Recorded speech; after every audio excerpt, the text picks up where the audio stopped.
لم تقترن بزمان وهي تخبرنا عن المعاد وعن عاد وعن رمي مولا يا سلم وسلم دائما أبدا على حبيبك خير الخلق كلهم سبحان الله.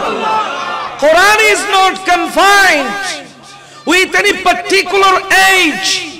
Quran কোনো নির্দিষ্ট জামানার মধ্যে সীমাবদ্ধ।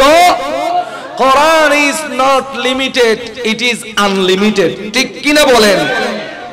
লাম তাকতারিন বিজামানিন ওয়া হিয়া তুখবিরুনা. This Quran tells us, informs us Anil মাআদি of the day of resurrection, যেটা ভবিষ্যতে আসবে, ওয়া আন আদিন আদ জাতির ব্যাপারে যেটা অতীতে চলে গেছে, ওয়া আন এরামি ওই যে এরমের বিল্ডিং সবগুলো অতীত বর্তমান ভবিষ্যৎ সবকিছু এই কোরআনে কারীমের মধ্যে আছে না কি নাই? আমার আল্লাহ কোরআনে বলছেন ওয়ালা তাকনাতু মির রাহমাতিল্লাহ, তোমরা কখনো আল্লাহর রহমত থেকে নিরাশ, আরো জোরে, আল্লাহর রহমত থেকে নিরাশ হওয়া যাবে না। অন দি আদার হ্যান্ড, অন্যদিকে আমার আল্লাহ বলছেন আহাসিবান নাস, do people think, did people think, মানুষ কি এটা চিন্তা করেছে আইয়ুতরাকু, they will be let go, তাদেরকে ছেড়ে দেওয়া হবে, আইয়াকুলু আমান্না, as they say we believe, ওরা বলে আমরা মুমিন, বাস তুমি মুমিন বলে তোমাকে আমি ছেড়ে দিলাম, ওয়াহুম লা ইফতানুন, and they will not be tested, তাদেরকে কোনো টেস্ট করা হবে না, তাদেরকে কোনো পরীক্ষা করা হবে না ঈমান আছে কিনা, ঈমানের জোর আছে কিনা, কলবের মধ্যে ঈমান আছে কিনা। গোলাপটা তো পেয়েছো, কাঁটা ফুটলে তোমার সেই গোলাপের মজা কতটুকু থাকে, ঈমান তো বেশি মজা লাগে, কিন্তু ঈমানের মধ্যে বেলাল হাবশির মতো বিপদ যখন আসে, আম্মার বিন ইয়াসিরের মতো বিপদ যখন আসে, তখন তুমি অটল থাকতে পারো কিনা? তুমি বলতেছো আমি নবীকে ভালোবাসি, মিষ্টি জিলাপি খাওয়ার সময়, বিরিয়ানি খাওয়ার সময় সুখে সুখে আমি নবীকে ভালোবাসি, কিন্তু যখন সেই নবীর ভালোবাসার মধ্যে দুঃখ আসে, বিপদ আসে, বাধা আসে, সেই সময় যদি তুমি দাঁড়িয়ে যেতে পারো যে শত ঝড় আসুক, শত ঝঞ্ঝা আসুক, এই প্রেমের পথে, নবী প্রেমের পথে যত ঘূর্ণিঝড় আসুক না কেন, আমি নবীকে ভালোবেসেই যাব। আল্লাহু আকবার, ইয়া রাসূলুল্লাহ, ইয়া গাউসুল দস্তগীর, জিন্দাবাদ জিন্দাবাদ। প্রেমের মধ্যে মজা আসে তখন, বাধা আসে যখন, ঠিক কিনা বলেন না? প্রেম খাঁটি হয় না যুদ্ধ ছাড়া, প্রেম খাঁটি হয় না বিরহ ছাড়া। এই জন্য এই নবীর ভালোবাসার ময়দানের মধ্যে যখন বিপদ আসে তখনই প্রেমের আসল পরীক্ষা হয়। এই জন্য আমাদের ঈমানের চাইতে ফিলিস্তিনের মুসলমানদের ঈমানের খাঁটিত্ব শতগুণ বেশি, কারণ তারা বোমার আঘাতে জর্জরিত হয়ে, বোমার আঘাতে রক্ত ঝরাতে ঝরাতে বলছে আমি মুমিন, আমি মুসলমান। দেখে যাও মুসলমান কাকে বলা হয়, যে রক্ত গালে নিয়ে, রক্ত বুকে নিয়ে বলবে লা ইলাহা ইল্লাল্লাহ, ঠিক কিনা বলেন? যেমন ভাবে পাথর চাপা দেওয়া হয়েছে বেলালকে, সেখানে জিহ্বা পুড়িয়ে দেওয়া হয়েছে। হযরতে আবু বকর সিদ্দিক রাদিয়াল্লাহু তাআলা আনহু বলছেন, ও বেলাল, মুখে না বলো না, অন্তরের মধ্যে রাখো না, তোমার জিহ্বা পুড়িয়ে দেওয়া হয়েছে, তুমি ভালো করে শিন বলতে পারছো না, তোমার বুকের মধ্যে পাথর চাপা দেওয়া হয়েছে মরুভূমির গরমের মধ্যে, তুমি একটু গোপন করো না, শিনার মধ্যে রাখো না, মুখে বলার দরকার কি? Why should you be outspoken? স্পষ্ট করে বলার দরকার কি? বেলাল বলে স্পষ্ট করে না বললে আমি লা ইলাহা ইল্লাল্লাহ বলার মজাটা কেমনে পাবো, আহাদ আহাদ বলার মজা কেমনে পাবো? খুদার কসম হে আবু বকর সিদ্দিক, আমাকে যদি আরো বেশি আযাব দেওয়া হয়, পাথর দিয়ে আরো বেশি কষ্ট দেওয়া হয়, আমার জিহ্বা যদি আরো পুড়িয়ে ফেলা হয়, আহাত আহাত বলার মজার সামনে এই কষ্ট আমার কষ্ট মনে হয় না। হযরত বিলাল হাবশী आशिक थी वो तुम्हारे, जैसा चांद मोहम्मद बिलाल थे सितारे। आजान में नाम जब आए, आजान में नाम जब आए, हुए मौत के हाले मौला मदीने वाले। कमली में अब छुपा ले, कमली में अब छुपा ले, मौला मदीने वाले, मौला मदीने वाले। सुबहानाल्लाह। এটা সত্যি, আমার নবীকে শিয়াবে আবু তালিবের মধ্যে, হযরতে আবু তালিবের ঘরের মধ্যে 3 বছর বন্দী করে রাখা হয়েছে। একটা কাগজের ডিক্রি জারি করা হয়েছে, লিখিত কাবা শরীফের দেয়ালের মধ্যে টাঙ্গায় রাখা হয়েছে যে মুহাম্মাদের পরিবারের সাথে, আবু তালেবের পরিবারের সাথে কোনো ব্যবসায়িক লেনদেন করা যাবে না, ওদের কাছে পানি বিক্রি করা যাবে না, ওদের কাছে খাবার বিক্রি করা যাবে না, ওদের কাছে আটা বিক্রি করা যাবে না, ওদের সাথে কোনো লেনদেন করা যাবে না। এই রকম করে লিখে কাবা শরীফের দরজার মধ্যে ঝুলিয়ে দেওয়া হয়েছে। যেই ব্যক্তি এরকম করে লিখেছে, যার হাতে লিখেছে, তার হাতটা আল্লাহ প্যারালাইসিস বানিয়ে সম্পূর্ণ নষ্ট করে দিয়েছেন। এটা সত্যি। যে ব্যক্তি মিলাদ মাহফিলের, ঈদ মিলাদুন নবীর মাহফিলের ক্ষতি করার জন্য হাত লাগাবে, তার হাতটা প্যারালাইসিস হয়ে যাবে, তার হাতটা কেটে যাবে, তার হাতটা তাব্বাত ইয়াদা আবি লাহাবের মতো নষ্ট হয়ে যাবে। ঈদে মিলাদুন নবীর মাহফিলে যদি কোনো ধরনের সমস্যা করে, কিন্তু অন দি আদার হ্যান্ড যারা মাহফিল আয়োজন করছে তাদের জন্য এটা হলো ধৈর্যের পরীক্ষা। ঠিক কিনা বলেন না? এই যে আল্লাহ বলছেন হাসিবান নাস, মানুষ কি ধারণা করেছে যে সে লা ইলাহা ইল্লাল্লাহ বলবে, সে বলবে আমি মুমিন, আমি মুমিন, আমি মুমিন, আর পরীক্ষা ছাড়া ছেড়ে দেওয়া হবে? কাউকেই পরীক্ষা ছাড়া ছাড়া হয় নাই, প্রত্যেকেই ঈমানের পরীক্ষা দিয়েই পাশ করেছে। আবু বকর সিদ্দিক পরীক্ষা দিয়েছে গর্তের ভিতরে, ঠিক কিনা বলেন না? যখন সেখানে আমার রাসূল ছিলেন, যখন আবু বকর সিদ্দিকের ওই রানের মধ্যে আমার রাসূল আরাম করতেছেন, আবু বকর সিদ্দিকের সাপে কামড়াইলো, আবু বকর সিদ্দিক শব্দ করছেন না, বিষ সারা শরীরে ছড়িয়ে গেছে। আমার রাসূলের গা মোবারকে, মুখ মোবারকে যখন চোখের পানি পড়লো, ও আবু বকর তুমি কাঁদছো কেন? ইয়া রাসূলুল্লাহ আমাকে তো সাপে কামড়াইছে, তো তুমি আওয়াজ করো নাই কেন? ইয়া রাসূলুল্লাহ আমি আওয়াজ করলে যে আপনার ঘুম ভেঙে যাবে। আমি আবু বকরের ঈমান বলছে আমার জীবনের চাইতেও আপনি রাসূলের ঘুমের দাম বেশি। ওরে মাওলা আলীকে আমার রাসূল বলছেন, আলী তুমি আমার বিছানায় শো, হয়তো আমি মনে করে তোমাকে জবে করে দিতে পারে কাফেরেরা, তুমি আমার জন্য এরকম জবে হতে রাজি আছো কিনা? আবু বকর হযরতে মাওলা আলী বলছেন আপনার জন্য যদি আমি জবে হতে পারি তাইলে তো আমার চাইতে শ্রেষ্ঠ আর কেউ হতে পারে না। এই জন্য আমার সুখের দিন আর হইতে পারে না। উসমান গনি জিন্নুরাইনকে বলা হলো, এই উসমান তুমি কাবা শরীফের জিয়ারত করো, যতবার পারো কাবা শরীফের জিয়ারত করো, কিন্তু মুহাম্মদকে জিয়ারত করতে আমরা দিব না, মক্কায় আসতে দিব না। হযরত উসমান গনি বলছেন যেই জিয়ারতের মধ্যে নবী নাই, যেই কাবার মধ্যে নবী নাই, ওই কাবাও আমার দরকার নাই, ওই জিয়ারতও আমার দরকার নাই। কাবা আমার ঈমান নয়, নবী আমার ঈমান। আমার কাছে ঈমানের প্রথম হলো নবী, কাবা আসতেছে পরে, ঠিক কিনা বলেন না? এই কাবাকে আমার নবী মুক্ত করেছেন মুসলমানদের ইবাদতের জন্য।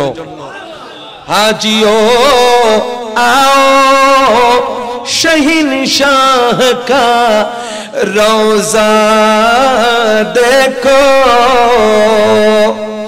हाजियों आओ शहंशाह का रोजा देखो,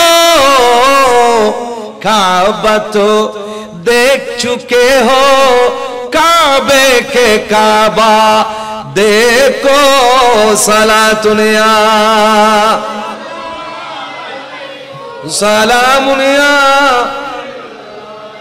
मुसलमान हजरत उमर फारूक রাদিয়াল্লাহু তাআলা আনহু মক্কার এক বীর পুরুষ ছিলেন। তার জগৎ জুড়ায় সুনাম ছিল বীর পুরুষ হিসেবে, কিন্তু সেই বীরত্বকে ছেড়ে আমার নবীর কদমের মধ্যে ঝাঁপ দিয়েছেন। সুতরাং প্রত্যেকেই কিসের পরীক্ষা দিয়েছেন? বলেন না, জোরে বলবেন, ঈমানের পরীক্ষা। কিসের পরীক্ষা? এই জন্য শয়তানে তো প্রত্যেকদিন ডিম পারে। আমাদের বাচ্চা হয়, মহিলাদের বাচ্চা হয়, আমাদের মানুষের বাচ্চা হয় একরকম, আর ওই মুরগি হাঁস মুরগির বাচ্চা হয় কি? হাঁস মুরগির বাচ্চা কিসের মাধ্যমে হয়? ডিমের মাধ্যমে। ঠিক তেমনি ভাবে শয়তানের বাচ্চাও কিন্তু ডিমের মাধ্যমে হয়। শয়তানের বাচ্চা মানুষের মাধ্যমে হয় না, মানুষের মতো হয় না। শয়তানের বাচ্চা কিসের মাধ্যমে? ডিমের মাধ্যমে হয়। শয়তান প্রত্যেকদিন 30টা ডিম পারে। কয়টা? 30টা ডিম পারে।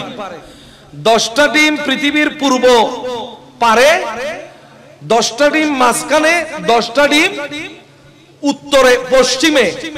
ওই 30টা ডিম থেকে 30টা শয়তান বের হয়। প্রতিদিন 30টা শয়তানের জন্ম হয়। শয়তান প্রতিদিন জন্ম লাভ করে মুসলমানের ঈমানকে বাধা দেওয়ার জন্য। শয়তান আদম আলাইহিস সালামের জান্নাত থেকে শুরু করেছে বাধা দেওয়া, আজ পর্যন্ত বাধা দিচ্ছে। কিন্তু জয়ী কি শয়তান হয়েছে না ঈমান হয়েছে? ঈমানেরই জয় হয়েছে। তাই মুসলমানের কখনো সাহস হারাইলে চলবে। প্রত্যেকেই আপন আপন লেভেলে পরীক্ষিত হবে, ঠিক কিনা বলেন না? আমার নবীর আদর্শ হলো যত পরীক্ষা হবে মুসলমানের ঈমান তত বৃদ্ধি পাবে। যত পরীক্ষা হবে মুসলমানের ঈমান তত বৃদ্ধি পাবে। আমি বলেছিলাম শুরু থেকে শুরু করব। এই যে কিছুক্ষণ আগে আপনাদের মাটির সম্পদ বলেছি, জনাব মোহাম্মদ আমাদের আবু বকর সিদ্দিক ওয়াজ করেছেন। ওই যে গর্তের মধ্যে কয়জন পড়ে গেছে? 3 জন পড়ে গেছে। এই ওয়াজ এখানে আসবে। আমি আপনাকে আগে বলি, কিয়ামতের দিন সূর্য কতটুকু থাকবে? রিওয়ায়াত আছে 2টা। একটা হলো আমাদের সুরমাদানি আছে না, বলেন না? সুরমাদানির মধ্যে যে কাঠি আছে, এই কাঠি যতটুকু দূরত্ব, আমাদের মাথা থেকে সূর্যের দূরত্ব থাকবে ততটুকু, অথবা 1 মাইল। 2টা রিওয়ায়াত। একটা হলো সুরমাদানির কাঠির মতো, এটাকে মিল বলা হয়, মিল বলা হয়। আরেকটা হলো 1 মাইলকেও মিল বলা হয়। এতটুকু দূরে থাকবে সূর্য। এখন সূর্য আছে 15 কোটি মাইল দূরে। এখন সূর্য আছে কোথায়? কিন্তু গরমকালে আপনি যখন দুপুর বেলা দাঁড়াবেন একটা রোদেলা ময়দানের মধ্যে, বেশিক্ষণ দাঁড়াইলে বেহুশ হয়ে পড়ে যাবেন। হিট স্ট্রোকে মানুষ অনেক মারা যায়, ঠিক কিনা বলেন না? 15 কোটি মাইল থেকে যদি হিট স্ট্রোক হয়, তাহলে সেদিন 1 মাইল দূরে থেকে অথবা সুরমাদানির দূরত্ব থেকে যখন সূর্য আলো দিবে, তখন কি অবস্থা হবে? সেখানে কোনো ছাউনি থাকবে না, সেখানে কোনো ছায়া থাকবে না। সম্পূর্ণ ওই মাথা টকবক টকবক করে ফুটতে থাকবে। আমার নবী বলছেন, সেই সময়ে আল্লাহর আরশকে ফেরেশতারা বহন করে কিছু মানুষকে ছায়া দেওয়ার জন্য কিয়ামতের ময়দানের উপরে নিয়ে আসবে। আরো জোরে বলেন। সেই মানুষরা হলো 7 প্রকার। কয় প্রকার? এই 7 প্রকার বলতে গেলে পুরো রাত চলে যাবে, আমি ওয়াজ করতে পারবো না। আমি শুধু আজকের মাহফিলের রিলেটেড দুইটা বলবো, আল্লাহ বুঝার তৌফিক দান করুন। 7 প্রকারের মানুষের উপরে আরশেও ছায়া দিবে, সেখান থেকে 2 প্রকারের মানুষ আমি আপনাদেরকে বলবো। এক প্রকারের মানুষ হলো শাবুন নাশআ ফি ইবাদাতিল্লাহ, যে যুবক নিজের জীবনকে ফেসবুক, ইউটিউব, জামানার যেগুলো নফসের চাহিদা, শয়তানের যেগুলো চাহিদা, শয়তানকে পরাজিত করে যখন যুবক আল্লাহর ইবাদতের মধ্যে মসজিদের সাথে নিজের কলবকে লাগিয়ে দেয়, মসজিদের সাথে যখন নিজের কলবকে ঝুলিয়ে দেয়, মসজিদের সাথে চুম্বকের মতো লাগিয়ে দেয়, আল্লাহর ইবাদতের মধ্যে ঝাঁপিয়ে পড়ে, সেই যুবককে আল্লাহ কিয়ামতের দিন আরশের নিচে ছায়া দিবে। আমরা চাই কি চাই না? 2 নম্বর, 7টার মধ্যে মাত্র 2টা বলতেছি। আরেকটা হলো রাজুলুন দাআতহু ইমরাআতুন যাতা মানসাবিন ওয়া জামালিন, একটা মানুষ, এটা যুবক বলা হয় নাই, মানুষ, কিন্তু মানুষটা কোন ধরনের মানুষ আপনি বুঝে যাবেন, মানুষটার বয়স কেমন আপনি বুঝে যাবেন। এমন একটা মানুষ, দাআতহু তাকে ডেকেছে, ইমরাআতুন একটা মহিলা, একটা পুরুষকে ডাকলো কে? জোরে বলবেন, একটা মহিলা। বলেন একটা পুরুষকে কে ডাকলো? জোরে আওয়াজ করবেন। I want to get you understand something. আমি আপনাদেরকে কিছু গভীর জিনিস বুঝে যাচ্ছি, একটু জবাব দিতে হবে। জবাব না দিলে কিন্তু আমি বুঝাতে পারবো না। বুঝে জবাব দিতে রাজি আছেন না রাগ করবেন? একটা পুরুষকে ডাকলো কে? আগে মহিলাটা কেমন? হাদিসের মধ্যে বলা হচ্ছে মহিলাটা হলো সবচেয়ে সুন্দরীদের মধ্যে একজন, খুব সুন্দর একটা মেয়ে, খুব সুন্দর একটা মেয়ে। আবার সেই মেয়ে টাকা পয়সা বংশ প্রতিপত্তিওয়ালা বড় ফ্যামিলির মেয়ে, অনেক হাই ফ্যামিলির মেয়ে, অভিজাত বংশের, অভিজাত বংশের সুন্দরী একটা মেয়ে। কাকে ডাকলো? একটা পুরুষকে ডাকলো। এই পুরুষকে ডাকার পরে কি জন্য ডাকলো? মনে করেন বলল চলো আমরা কোথাও গিয়ে 1 ঘন্টা সময় কাটাই। সেটা সি বিচের মধ্যে হতে পারে, সেটা পার্কের মধ্যে হতে পারে, সেটা কোনো মার্কেটের মধ্যে হতে পারে, সেখানে কোনো রেস্টুরেন্টের মধ্যে হতে পারে, অথবা বর্তমান যুগের হোয়াটসঅ্যাপের মধ্যে হতে পারে, অথবা বর্তমান যুগের ইমোর মধ্যে হতে পারে। চলো আমার সাথে 1 ঘন্টা কথা বলো ভিডিও কলে। আছে না কি বলেন না? এগুলো নতুন যুগের শয়তানি ফাঁদ, ঠিক কিনা বলেন না?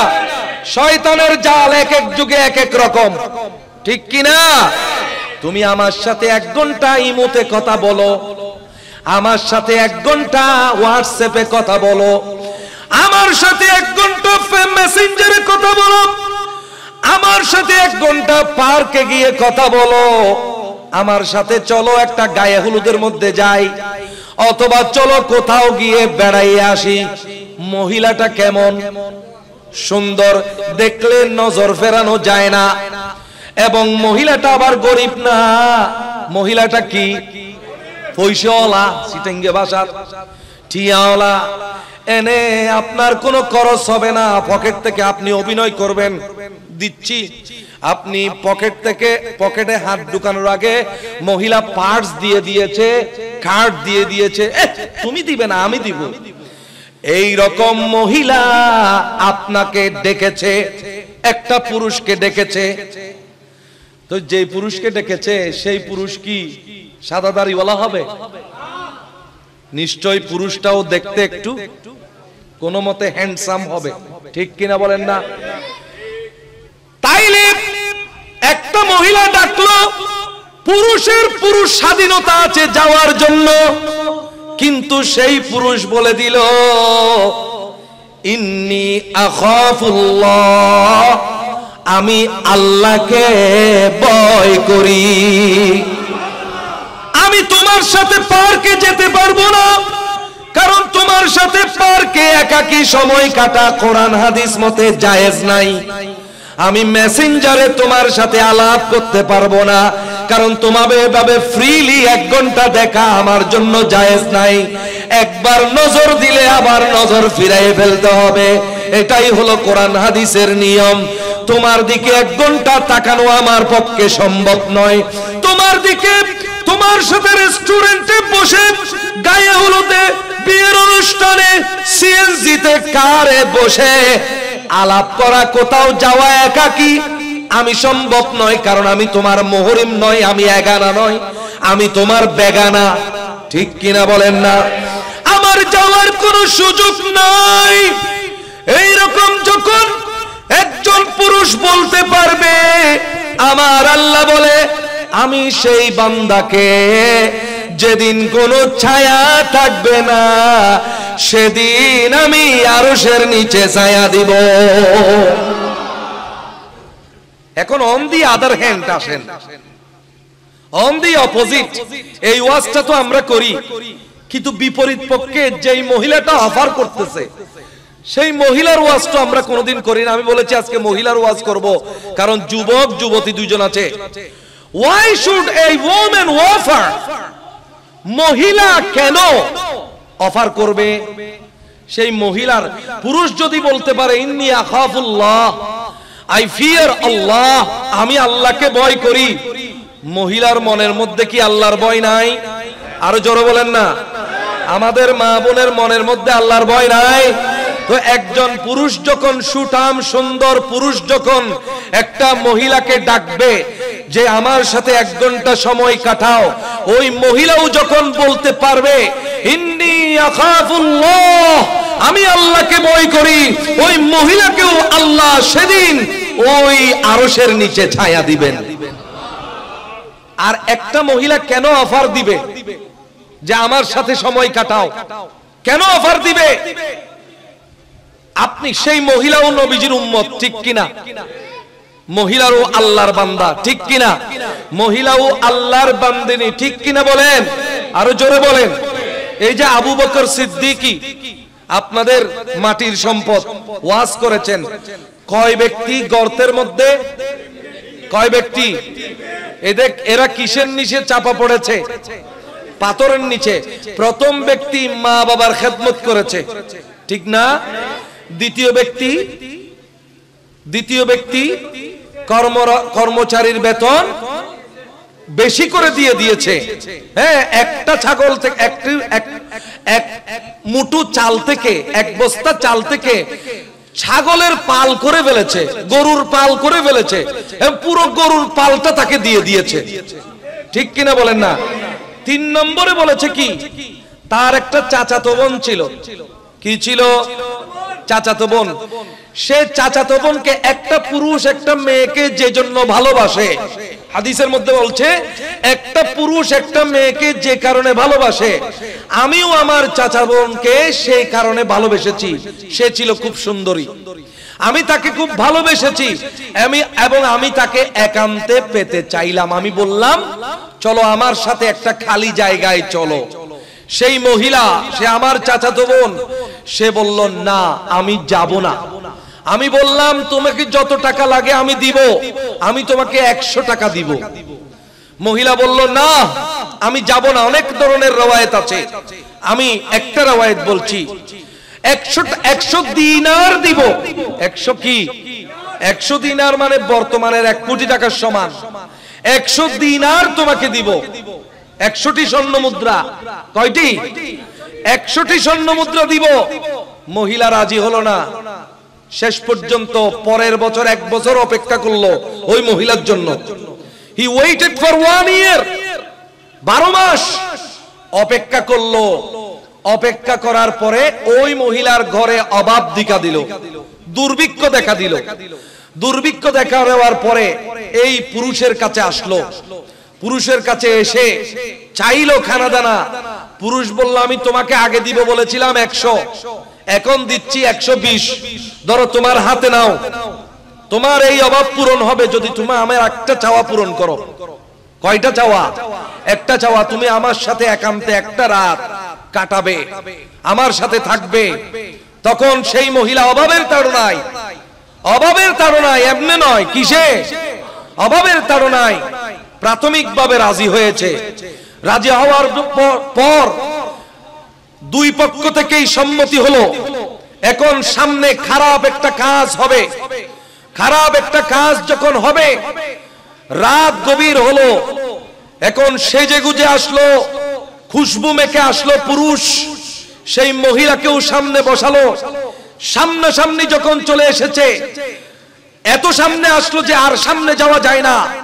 সামনাসামনি যখন চলে এসেছে, মহিলা বলছে শুনো, এখন আমি তোমার হয়ে গেছি, তুমি আমাকে টাকা দিয়েছো, আমার থেকে একটা রাত কিনে ফেলেছো, এটাও সত্যি। আমি তোমার হয়ে গেছি, এটাও সত্যি। এখন আমার বাধা দেওয়ার কোনো অধিকার নাই, এটাও সত্যি। কিন্তু আমি তোমাকে একটা কথা বলে রাখি, তুমি যা চাইবে আমি তাই দিব, কিন্তু একটা জিনিস আমি তোমাকে পরামর্শ দিচ্ছি, এখানে কেউ নাই, দরজা বন্ধ, জানালা বন্ধ, কিন্তু এখানে আমার আল্লাহ আছেন। তুমি সেই আল্লাহকে ভয় করো এবং সিল মোহর ভাঙিও না। সুবহানাল্লাহ বলেন না। একটা পণ্য দেওয়া থাকলে একটা চিঠি দেওয়া, চিঠির মধ্যে একটা সিল থাকে, তারপরে যে কোনো একটা প্যাকেটের মধ্যে একটা সিল থাকে, ফ্রিজের মধ্যে একটা সিল থাকে, মোবাইলের মধ্যে একটা সিল থাকে, মিটারের মধ্যে একটা সিল থাকে। এই সিলটা ভাঙলে সেটা আর ফেরত নেয় না। মহিলাদের সিল বলতে সবাই বুঝে কি জিনিস, কুমারিত্ব যেটাকে বলা হয়। তুমি সেই সিল ভাঙিও না, আল্লাহকে ভয় করো। আল্লাহর কথা শোনার সাথে সাথে সেই যুবক ওই কঠিন মুহূর্ত যেখান থেকে ফিরে আসা, যুদ্ধের থেকেও ভয়ঙ্কর, সেখান থেকে আল্লাহর ভয়ে ফিরে এসেছে। আল্লাহু আকবার, ইয়া রাসূলুল্লাহ, ইয়া রাসূলুল্লাহ দস্তগীর, জিন্দাবাদ, জিন্দাবাদ, জিন্দাবাদ। তো হাদিসের মধ্যে আমরা ওয়াজ করি যে মহিলা ডাকলো পুরুষকে, কিন্তু সেই একই হাদিসের কিতাবের মধ্যে আমরা দেখি এই মহিলা শেষ পর্যন্ত একজন পুরুষকে আল্লাহর ওলি বানিয়ে দিয়েছে। সেই পুরুষের পুরো ক্ষমতা হয়ে গেছে, আর কোনো বাধা নাই। গভীর রাত্রি কাছাকাছি চলে এসে টাকা পয়সা দিয়ে এসে সবকিছু রেডি, কিন্তু মহিলা শুধু একটা লাইন বলল, আল্লাহকে ভয় করো, আমার সিল ভাঙিও না, অবৈধভাবে সিল ভাঙিও না। এই সিল ভাঙা যাবে শুধু বিবাহের মাধ্যমে। ঠিক কিনা বলেন না? এই সিল ভাঙা যাবে কিসের মাধ্যমে? বিবাহের মাধ্যমে। Without marriage don't break the seal, don't break the seal. তুমি এই সিলটা ভাঙিও না। এই কথা বলার সাথে সাথে এই পুরুষটা আল্লাহকে ভয় করে সেই জায়গা থেকে চলে এসেছে। তখন সেই ব্যক্তি এমন ক্ষমতাবান হয়েছে, দোয়া করার সাথে সাথে পাথর সরে গেছে। যাদের দোয়া করার সাথে সাথে আল্লাহ কবুল করে ফেলে তাদেরকে বলা হয় আল্লাহর ওলি। অর্থাৎ একটা মহিলার এই একটা পদক্ষেপ একজন মানুষকে শয়তান থেকে ওলি বানিয়ে দিয়েছে। তো মহিলাদের পদক্ষেপ মানুষকে ওলি থেকে শয়তান বানাইতে পারে, আবার মহিলাদের অনেক পদক্ষেপ মানুষকে শয়তান থেকে কি বানাতে পারে? ওলি বানাতে পারে। মহিলারা বড় শক্তিশালী, ঠিক কিনা বলেন না?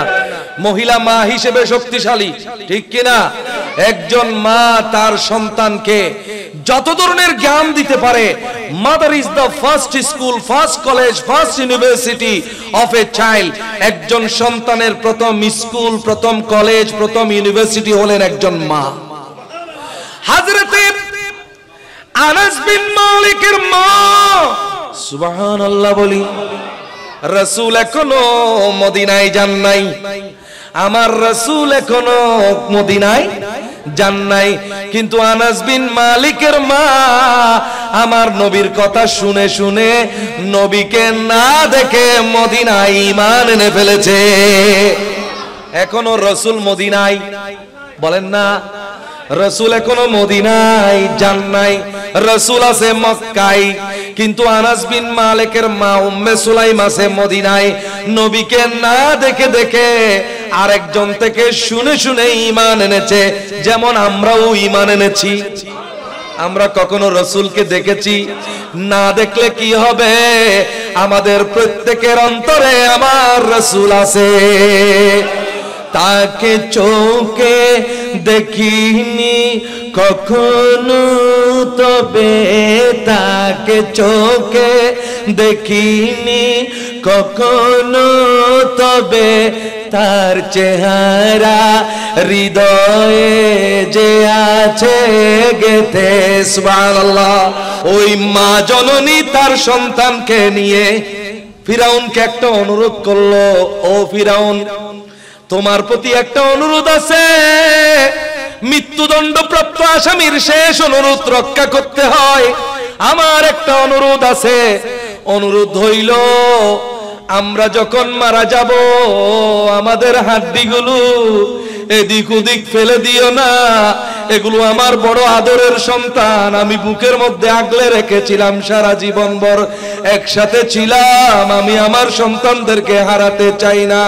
ওরে ফিরাউন, আমার মরে যাওয়ার পরে তো আর কোনো দুশ্মনী নাই, তোমার প্রতি আমার একটা অনুরোধ থাকবে, আমার সন্তানগুলোর হাড্ডি এদিক ওদিক ফেলে না দিয়ে আমাদের সবার হাড্ডি এক জোড়া করে একটা গর্তের মধ্যে ফেলিও।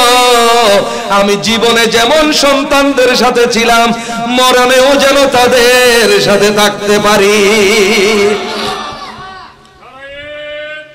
আল্লাহু আকবার। ইয়া রাসূলুল্লাহ, ইয়া গাসুমান দস্তগীর, জিন্দাবাদ জিন্দাবাদ জিন্দাবাদ। আমার নবী যখন মেরাজে যাচ্ছিলেন, হঠাৎ করে এক জায়গায় দেখলেন জান্নাতি খুশবু।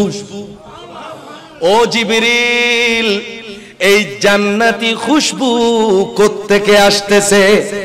জিবরিল বলে, ওই মা তার 5 সন্তানকে নিয়ে এই জায়গায় শুয়ে আছে, তাদের কবরের মধ্যে আল্লাহ বেহেশত বানিয়ে দিয়েছে, সেই বেহেশতের খুশবু আসতেছে। তো ওই মহিলা যখন লা ইলাহা ইল্লাল্লাহ বলে বলে মারা যাচ্ছিল, তেলের মধ্যে যাচ্ছিল, ফেরাউনের স্ত্রী আসিয়া এটা দেখতেছিলেন। উনি যখন এটা দেখলেন, কিরে আগুনের মধ্যে জাপ দিচ্ছে, তারপরও কলমা ছাড়তেছে না, পড়িয়ে লা ইলাহা ইল্লাল্লাহ, লা ইলাহা হক, লা ইলাহা ইল্লাল্লাহ, লা ইলাহা। खुल जाए दर जन्नत के, दोज़ख की सब आग बुझे, खुल जाए दर जन्नत के, दोज़ख की सब आग बुझे, दिल से कोई एक बार कहे ला इलाहा हक, ला इलाहा, पढ़िए ला इलाहा, ला इलाहा। कौन मजा আছে লা ইলাহা ইল্লাল্লাহর মধ্যে? লা ইলাহা ইল্লাল্লাহ বলতে বলতে তেলের মধ্যে চাপ দিচ্ছে, এ কোন মজা, এ লা ইলাহা ইল্লাল্লাহর মজা। এটা যখন দেখলো ফিরাউনের স্ত্রী, ফিরাউনের সামনে পড়ে দিল, আমিও পড়তেছি লা ইলাহা ইল্লাল্লাহ। ফিরাউন বলে আমি মানুষের খোদা দাবি করতেছি আর তুমি আমার স্ত্রী হয়ে আমার ঘরের মধ্যেই আরেকজন আল্লাহকে আল্লাহ ডাকতেছো, এটা তো হতে পারে না। এই ওকে বাঁধো। একটা খাম্বা তৈরি করা হলো লোহার, সেই লোহার পেরেকের মতো খাম্বার মধ্যে তাকে বাঁধা হলো। বাঁধার পরে তাকে তপ্ত রোদের মধ্যে শুইয়ে রাখা হলো। শোয়ানোর পরে বলে আমাদের দেশের মধ্যে সবচাইতে ভারী যেটা পাথর, সবচাইতে ভারী এবং বড় যেটা পাথর, এটা পাহাড়ের উপর থেকে তার উপরে ফেলবা যাতে একেবারে থেতলা হয়ে যায়, এইরকম করে শাস্তি দিবা, দেখিয়ে দেখিয়ে দিবা। ফিরাউন বলছে আমার বউ আমি তোমাকে ভালোবাসি, এখনো সুযোগ আছে, ঈমান ত্যাগ করো। তখন ফিরাউনের স্ত্রী আসিয়া বলল, ওরে একটা আয়াত আল্লাহর কাছে বলল, ইবনে লি ইনদাকা বাইতান ফিল জান্নাহ, রব্বে ইবনে লি বাইতান ফিল জান্নাহ ইনদাকা বাইতান ফিল জান্নাহ। আল্লাহরে আপনার কাছে বলেন, বলেন বলেন কি আপনার কাছে বলেন না কেন বলাচ্ছি এটা আমি আপনাদেরকে পরে বলবো। আপনারা সবাই বলেন আল্লাহ আপনার কাছে, আরো জোরে, আল্লাহ আপনার কাছে আমার জন্য আপনার কাছে জান্নাতে একটা ঘর তৈয়ার করে দেন। আল্লাহ আপনার কাছে জান্নাতে একটা ঘর আমার জন্য তৈয়ার করে দেন। কে বলতেছে? আসিয়া বিনতে মুজাহিম কার স্ত্রী? আরো জোরে, কোরআনের আয়াত, কোরআনের আয়াত, রব্বে ইবনে লি ইনদাকা বাইতান ফিল জান্নাহ, আল্লাহ আমার জন্য জান্নাতের মধ্যে একটা ঘর তৈয়ার করে দাও তোমার কাছে। আগে বললেন তোমার কাছে, তারপরে বললেন ঘর, তারপরে বললেন বেহেশতে। আগে বললেন আল্লাহ তোমার কাছে, অর্থাৎ আল্লাহ বেহেশতের চাইতেও বেশি আমি তোমার কাছে থাকতে চাই। আগে চাই তোমার কাছে, তারপরে চাই বেহেশত। তোমাকে পাইলে আর কিছু লাগবে না, তোমাকে আল্লাহ, আল্লাহ তোমাকে পাইলে আমার আর কিছু। এই জন্য ইনদাকা, এট ইওর নেইবারহুড, আপনার কাছে, তোমার কাছে জান্নাতে আমার জন্য একটা ঘর বানাও। ফিরাউনে হাসতেছে। ফিরাউনের হাসি দেখে ফিরাউনের যারা সভাসদ ছিল তারাও হাসতেছে। বলে ফিরাউনকে বলতেছে, ফিরাউন ওদেরকে বলল তোমরা হাসতেছো কেন? ওরা বলে আপনি হাসতেছেন এই জন্য আমরা হাসতেছি। বলে আমি কেন হাসতেছি জানো? এর মৃত্যুদণ্ড হচ্ছে, এখনো পাথর পড়ে থেতলা হয়ে যাবে, আর সে কি বলেন না, সে হাসতেছে। সুবহানাল্লাহ বলেন। ওই আসিয়া কি জন্য হাসতেছে? দেখেন আসিয়া নিজেও হাসতেছে। সুবহানাল্লাহ। হযরতে আসিয়া হাসতেছেন, পাথর রেডি। পাথর কোথায়? পাহাড়ের উপরে পাথর রেডি, পাথর পড়বে। আসিয়া হাসতেছেন। আসিয়ার হাসি দেখে ফিরাউন হাসতেছে, ফিরাউনের হাসি দেখে ওরাও হাসতেছে। কিরে এই মহিলা এরকম করে হাসতেছে কেন? আসিয়া বলে তোমরা আমার উপর পাথর ফেলবা, আর আমি তো এখন 7 আসমান পাড়ি দিয়ে জান্নাত দেখতে পাচ্ছি। জান্নাতে আল্লাহ আমাকে কোন ঘরটা দিবেন, এই ঘরটা আমাকে এখন দেখাচ্ছেন। এই ঘর দেখার যেই মজা, তোমাদের পাথরে আমাকে এত কষ্ট দিতে পারবে না, আমি যেই দেখার মজা পাচ্ছি। পাথর ফেলার আগে রুটা আল্লাহ নিয়ে জান্নাতে পৌঁছিয়ে দিলেন। তো মরা মানুষের মারি কোনো লাভ আছে?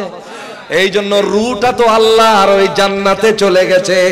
এই আসিয়া আমাদের মা বোনদের ওয়াজ করব বলেছি। এই মা বোনদের কয়টা ওয়াজ করেছি দেখেন। এক মহিলা 120 স্বর্ণ মুদ্রা পাওয়ার পরেও ওই মানুষকে মানা করে ওলি বানিয়ে দিয়েছে। আরেক মহিলা 5 সন্তান নিয়ে মৃত্যুকে কবুল করেছে। আরেক মহিলা আসিয়া এই জমিনে বসে বসে আল্লাহর বেহেশত দেখতেছে। তো আসিয়া একজন আল্লাহর ওলি, ঠিক কিনা? তো আসিয়া যদি দেখতে পারেন, আপনিও যদি আল্লাহর এরকম ইবাদত করে আমাদের মা বোনেরা এই সমাজের নষ্ট কালচারকে ত্যাগ করে আমার নবীর আদর্শকে গ্রহণ করে আপনিও যদি তাহাজ্জুদ পড়তে পারেন, 5 ওয়াক্ত নামাজ পড়তে পারেন এবং কোরআন হাদিস মতো চলতে পারেন, যেভাবে শয়তান বলছে সেভাবে নয়, যেভাবে আল্লাহ বলেছে সেভাবে যদি আপনি চলতে পারেন, আপনিও জমিনে বসে থাকবেন আর জমিনে বসে আপনার চোখে আপনি জান্নাত দেখবেন। 7 আসমান কোনো বাধা হইতে পারবে না, ঠিক কিনা বলেন না?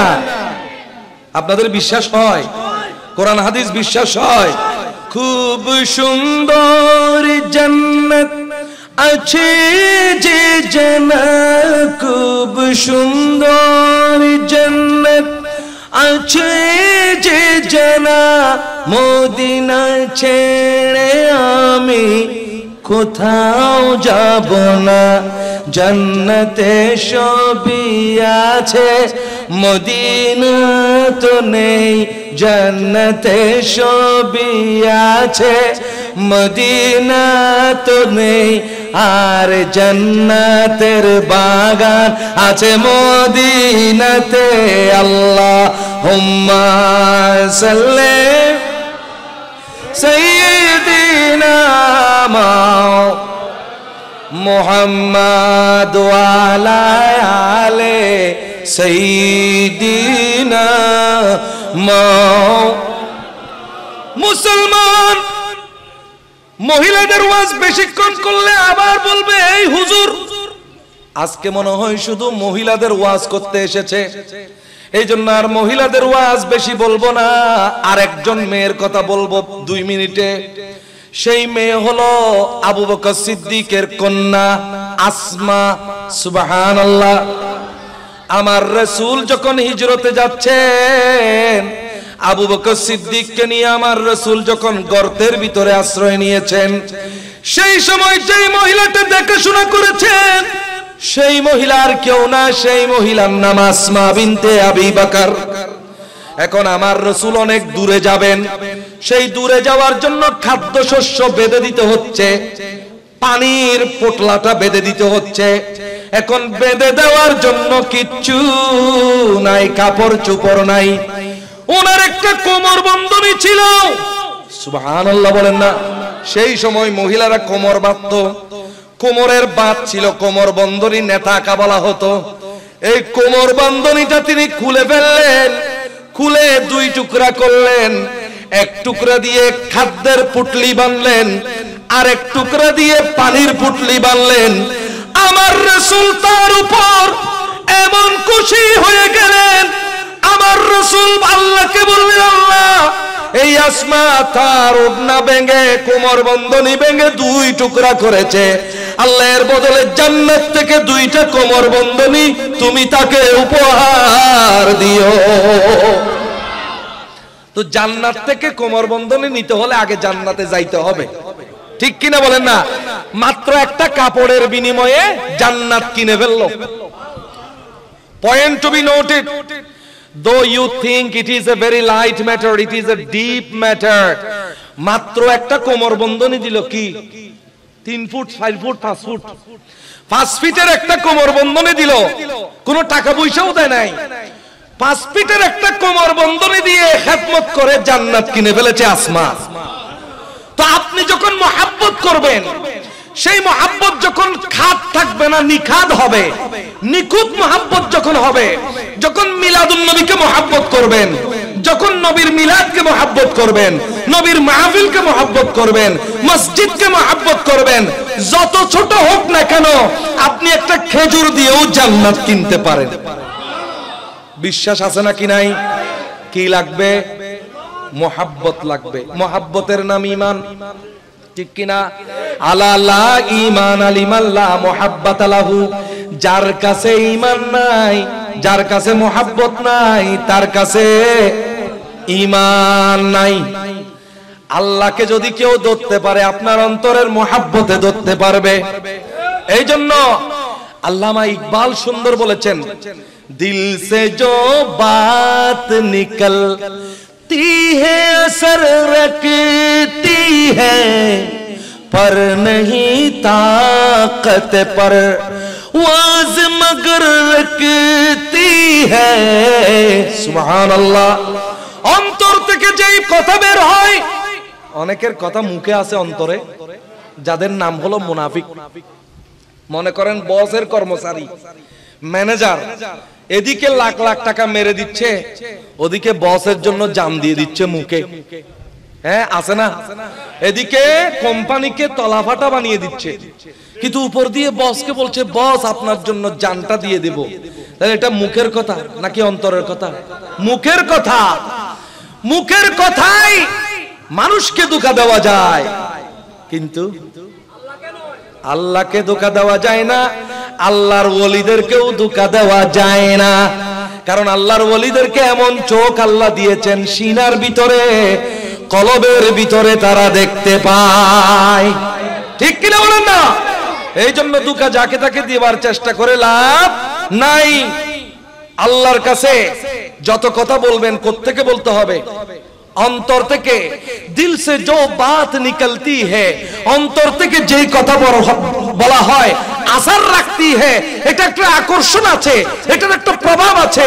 এটা সমস্ত আসমান ফেটে, মহাশূন্য ফেটে, ৭০,০০০ নূরের পর্দা ফেটে ডাইরেক্ট আমার আল্লাহর কাছে চলে যায়। এই জন্য কত বড় গরু জবাই করছেন এটা বড় কথা নয়, মিলাদুন নবীর মধ্যে কত টাকা দিয়েছেন এটা বড় কথা নয়। বড় কথা হলো দেওয়ার সময় মনের মধ্যে মোহাব্বত কতটুকু ছিল। এক প্রার্থী কিসের জন্য টাকা দিয়ে গরু ৩টা দিয়ে ফেলেছে। কিছুক্ষণ আগে শুনলাম আমাদের একদিকে এলাকায় গরু দিছে কয়টা, কিন্তু তিনি সামনের বার ইলেকশনে দাঁড়াবেন। সামনের বার কিসে দাঁড়াবেন? তাইলে এইটা কোত্থেকে হইল?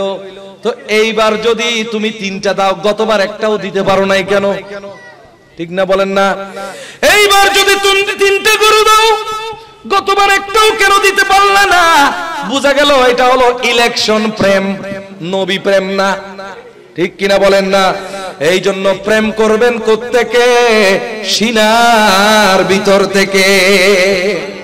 প্রেম করবেন কোত্থেকে? সিনার ভিতর থেকে। আল্লাহ বলছেন আমি আগেও অনেককে পরীক্ষা করেছি, সামনেও অনেককে পরীক্ষা করব। সত্যবাদীকে আমি জানি, মুনাফিককে সেটাও আমি জানি। সুবহানাল্লাহ বলেন না? মুনাফিককে সত্যবাদীকে আমি জানি। এই জন্য মনে করিও না পরীক্ষা ছাড়া তুমি পার পাইবা। প্রত্যেকের জীবনে কি আসে? সুখে দুঃখে বন্ধু থাকে, অনেকেই হয়। হ্যাঁ, বন্ধু বটে অনেকেই হয়। কি বলে যে সুখের দিনে বন্ধু বটে অনেকেই হয়, হ্যাঁ, দুঃখের দিনে হায় হায় কেউ কারো নয়। যখন সুখে থাকে মায়ের জন্য জান দিয়ে দিচ্ছে, যখন সুখে থাকছে ভাইয়ের জন্য জান দিয়ে দিচ্ছে। যখন ভাই বিপদে পড়েছে, ভাই আমার তো টাকা নাই। ঠিক কিনা বলেন না? এটা হলো দুধের মাছি। ঠিক কিনা বলেন না? যেই ভাই কোটি কোটি টাকা খরচ করে ফেলেছে ছোট ভাইদের জন্য, সেই ভাই যখন বিপদে পড়েছে, ছোট ভাইয়েরা সরে পড়েছে। দুনিয়ার মধ্যে এরকম হাজার হাজার উদাহরণ আছে নাকি? যেই মা বাবা তাদের জীবনটা শেষ করে ফেলেছে সন্তানদের জন্য, সেই মা বাবা যখন বুড়ো হয়েছে, সন্তানরা কেউ তাদেরকে নিতে চায় না। উদাহরণ আছে নাকি? নাই, আছে। সুতরাং নবীর আদর্শ ছাড়া, আমার নবীর আদর্শ ছাড়া কোনো মুক্তি, ঈমান হইলে পরীক্ষা দিতে হবে। ঠিক কিনা বলেন না? এই দেখেন আপনাদেরকে একটু নবীর জমানার পরে নিয়ে যাই। বড় মজার কথা, বড় মজার কথা, একটু খেয়াল করেন। রুস্তমের নাম শুনে থাকবেন আপনারা। কার নাম? আপনার বইয়ে তো এ শুনেন রুস্তম, সোহরাব রুস্তম, বইয়ে তো এ শুনেন। এই রুস্তম ছিল পারস্যের সেনাপতি, মানে ইরানের সেনাপতি, ইরান দেশের সেনাপতি। বর্তমান ইরান তো মুসলমানদের আন্ডারে এসেছে, যদিও সেখানে শিয়া অধ্যুষিত মানুষ বেশি, কিন্তু ইরান ইসলামের আন্ডারে এসেছে আমার নবীর পরে হযরত ওমর রাদিয়াল্লাহু তাআলা আনহুর সময়ে। সুবহানাল্লাহ। আমার নবী বলেছেন, এই মুসলমানরা শুনো, আজকে হয়তো তোমরা ছেঁড়া কাপড় পরতেছো, কাফেররা মুসলমানদেরকে ঘৃণা করত কেন? বলে যে এই মুহাম্মদ, সবাই বলুন সাল্লাল্লাহু। আমরা নবীর নাম নিতে সম্মান করি না কি করি না? এই মুহাম্মদ আমরা বলি সাল্লাল্লাহু। বলে তোমার এই যেগুলো সাহাবী দেখতে পাচ্ছি, আবু হুরাইরা, আনাস বিন মালিক, এগুলোর কাপড়ের মধ্যে 10টা 20টা করে সিলাই, আবার একটা পড়ছে গত শুক্রবারে, এখনো এইটা গায়ের মধ্যে আছে, গায়ের মধ্যে এখনো পড়ে আছে। এই সমস্ত গরিব মানুষদেরকে একদিকে বাদ দাও, এই সমস্ত গরিব মানুষদেরকে ফেলো। গরিব মানুষ এগুলো থাকলে, নিম্ন বর্ণের মানুষ এগুলো থাকলে আমরা কেমনে তোমার কাছে আসব? সুতরাং আমাদেরকে যদি ইসলামে টানতে হয়, ওদেরকে এক্সাইট করো। আমাদেরকে যদি, আমরা ভিআইপি মানুষ, আমরা কেমনে এই সমস্ত কি গরিব মানুষ, থার্ড ক্লাস মানুষ, নিম্নবিত্ত, গরিব, দরিদ্র শ্রেণী, এদের সাথে কিভাবে আমরা বসবো? তুমি দরকার হলো ওদের জন্য সকালে করো, আমাদের জন্য বিকালে করো, ওদের সামনে আমরা বসতে পারবো না। আমার আল্লাহ বলে তোদের মতো ভিআইপি বান্দা আমার দরকার নাই। ও নবী, যারা ভিআইপি গিরি করে এদের আপনার কোনো দরকার নাই। আপনি গরিবদেরকে নিয়ে থাকেন, যারা আমার আল্লাহকে ডাকে, যারা আল্লাহকে দিনে রাতে ডাকতে থাকে, ওদের সাথে আপনি সবর করে থাকেন। ধনীর ধন ইসলামে লাগবে না। ইসলাম গরিব হিসেবে এসেছিল, গরিব থাকবে। ইসলাম কি থাকবে? প্রিন্সের মতো একজন রাজপুত্র ছিল, ধনী। জানেন, সকালবেলা একটা কাপড় পরতো, বিকেল বেলা আর একটা, সকালবেলা একটা, বিকেল বেলা একটা, এরকম ছিল তার পোশাক। দেখেন, আমরা আমাদের অনেক আছে এখানে, এখানে না থাকলেও বিল্ডিং এর ভিতর আছে। ইনারা আমাদের বাংলাদেশের তৈরি পোশাক পরতে স্বাচ্ছন্দ্য বোধ করে না। এদের কাছে কাপড় লাগে কোথাকার, বলে যে আমেরিকাতে আনছে যে ওগুলো দাও, লন্ডন থেকে আনছে যে, কিন্তু বাইপুতেরা জানে না লন্ডন থেকে যেটা আসতেছে এটা আসলে বাংলাদেশ থেকে গেছে। এক্সপোর্ট কোয়ালিটি তৈরি করছে বাংলাদেশে, গেছে আমেরিকায়। বাংলাদেশে ছিল 100 টাকা, আমেরিকা ঘুরে আসছে হয়েছে 1000 টাকা। বস 1000 টাকা, এটা তার গম লাগে, ঠিক কিনা বলেন না? বিদেশি বললে অনেকের বেশি ভালো লাগে, ঠিক কিনা? বিদেশি পণ্য বললে অনেকের ভালো লাগে। আমার নবীর যুগে একটা পরিবার ছিল, যে পরিবারটা এরকম ধনী ছিল। এই পরিবারের মধ্যে একজন রাজপুত্র ছিল। এই রাজপুত্রের নাম ছিল মুসআব ইবনে উমর। হাসবি রাব্বি জাল্লাল্লাহ মা ফি কলবি গায়রুল্লাহ নূর মুহাম্মদ সাল্লাল্লাহু লা ইলাহা। My prophet is Muhammad, all blessings be upon him. Gave the message of Allah, told we all must worship him. My prophet is Muhammad, all blessings be upon him. Gave the message of Allah, told we all must worship him.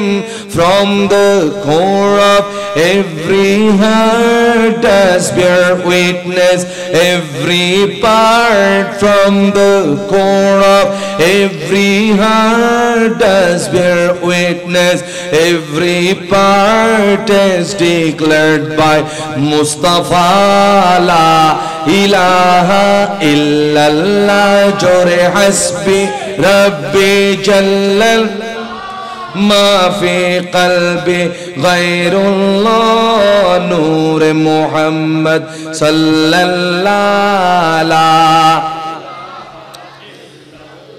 তাহলে আপনাদেরকে বলছিলাম, মক্কা শরীফের মধ্যে একটা রাজপুত্রের মতো একটা ছেলে ছিল। ওদের ফ্যামিলিটা ছিল কয়েকটা সবচেয়ে ধনী পরিবারের মধ্যে এক ধনী পরিবার। শার্টটা আনা হতো, গায়ের পোশাকটা আনা হতো ইয়ামান থেকে, জুতাগুলো ইয়ামান দেশ থেকে আনা হতো। ওই সময় ইয়ামান দেশ বেশি বিখ্যাত ছিল জুতার জন্য, পোশাকের জন্য বেশি বিখ্যাত ছিল। দেশের পোশাক পরতেন না, ইয়েমনের পোশাক পরতেন। আবার সকালে যেইটা পরতেন বিকালে সেইটা পরতেন না, আর একটা পরতেন। সুবহানাল্লাহ। কিন্তু তিনি মুমিন ছিলেন না। কি ছিলেন? মানে ঈমান ছিল না। একদিন এক বন্ধু অথবা যে কেউ তাকে আমার নবীর কথা বলল। নবীর কথা শোনার সাথে সাথে তার মনের মধ্যে নবীর একটা আকর্ষণ তৈরি হলো।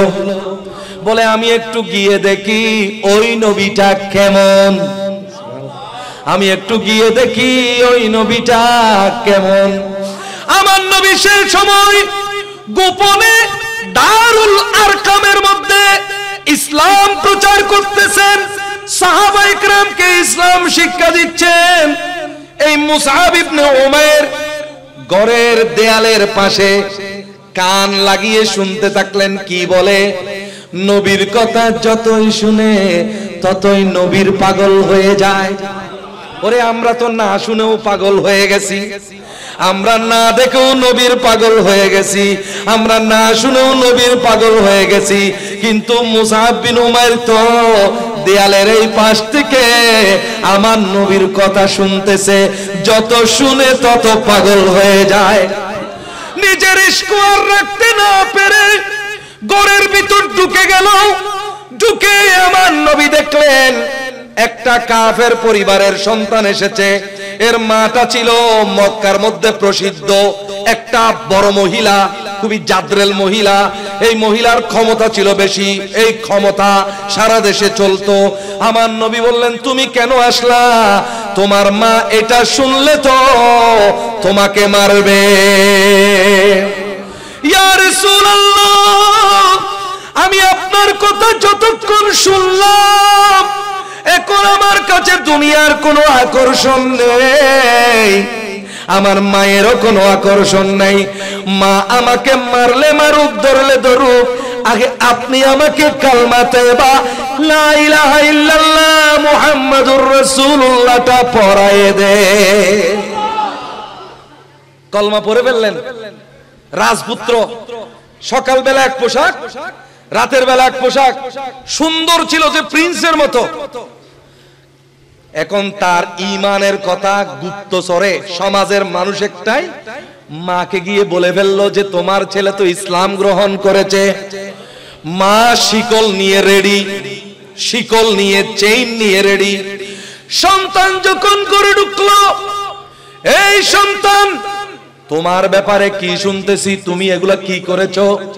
মাগো আপনি ভালোই শুনেছেন, আমি জাহান্নামের আগুনে ফুটতে পারবো না। আমি যদি কাফের হইয়া মারা যায় জাহান্নামের আগুনে ফুটতে হবে, আমি জাহান্নামের আগুনে ফুটতে চাই না, এই জন্য আমি ঈমান এনেছি। বলে তুই ঈমান ছাড়বি, নইলে তোকে যত সুখ এই পর্যন্ত দিয়েছি, এর রাজকীয় জীবন, রাজার মতো জীবন, প্রিন্সের মতো জীবন, এই জীবনটা আমি কেড়ে নেব, তোকে শিকলের মধ্যে বেঁধে রাখবো। কারণ চাকর বাকর ছিল প্রায় 20-30 জন। সে বলছে মা আপনি যাই করেন, আপনি যাই করেন, আমি আমার ঈমান ছাড়তে রাজি নই, আপনি যাই করতে পারেন। শিকল দিয়ে বাঁধা হইল, লাঠির সাথে লোহার একটা পিলারের সাথে কি দিয়ে লোহার শিকল দিয়ে বাঁধা হলো। বেঁধে তারপর মারা শুরু হলো। মানুষে বলতেছে আপনার ছেলেকে কিভাবে মারবো? মার নাম ছিল খুন্নাস। সে বলছে না, আমি তো বলতেছি মারো, আমি বলতেছি কি মারো। তাকে মারতে লাগলো, যত মারে তত লা ইলাহা ইল্লাল্লাহ বলে। বলে মারা বন্ধ করো, একে এভাবে খানা পিনা না দিয়ে শিকল বেঁধে ফেলে রাখো। নাম হলো মুসআব বিন উমাইর। সবাই আমার মুখে মুখে একবার বলবেন মুসআব বিন উমাইর, আবার বলেন মুসআব বিন উমাইর, আবার বলেন মুসআব বিন। রাজপুত্রের মতো, কিন্তু তার ভাতখানা বন্ধ, রুটিখানা বন্ধ, সারাদিনের খানা বন্ধ, ইয়ামনের পোশাক পরা বন্ধ, গেঞ্জি পরা বন্ধ, ইয়ামনের পশমের জুতা পরা বন্ধ। বড় মানুষগিরি করা বন্ধ। তিনি বলছেন সব কিছু বন্ধ, কলব তো জারি, কলবের মধ্যে লা ইলাহা ইল্লাল্লাহ জারি। আমার এইটা থাকলে চলবে, আর কিছু লাগবে না। একদিন মায়ের মনে দয়া হইল, দয়া হওয়ার পরে মা বললেন তার বাঁধনটা একটু হালকা করে দাও, পুরোপুরি খুলিও না। বাঁধনটা যখন একটু হালকা করে দেওয়া হলো, 10-12 জনকে একসাথে মেরে তাড়াতাড়ি আমার নবীর দরবারে দৌড় দিল। বিনিময়ে নবী ছাড়া কিছুই চাইলেন না, সাহাবীদের অবদান ভুলতে পারবো না, পারবো? সাহাবীদের অবদান ভুলতে পারবো না। আহলে বাইতের প্রেম মোরা ছাড়তে পারবো না, সাহাবীদের অবদান ভুলতে পারবো না। সালাতুন ইয়া সালামুন ইয়া। মুসলমান কোন দেশে চলে গেলেন? বলেন আমার দিকে, অন্য কোন দিকে খেয়াল করবেন না, আমার দিকে। কোন দেশে চলে গেলেন? ইথিওপিয়া, আফ্রিকা, ইথিওপিয়া, হাবশা, তখন নাম ছিল হাবশা। নাজ্জাশী বাদশার দেশে হিজরত করলেন, অনেক দিন সেখানে থাকলেন। থাকার পরে আমাদের ফেসবুকে গুজব আসে না, অনেক গুজব, এই সরকার পড়ে গেছে, ওই সরকার চলে আসছে, এরকম কতগুলো গুজব।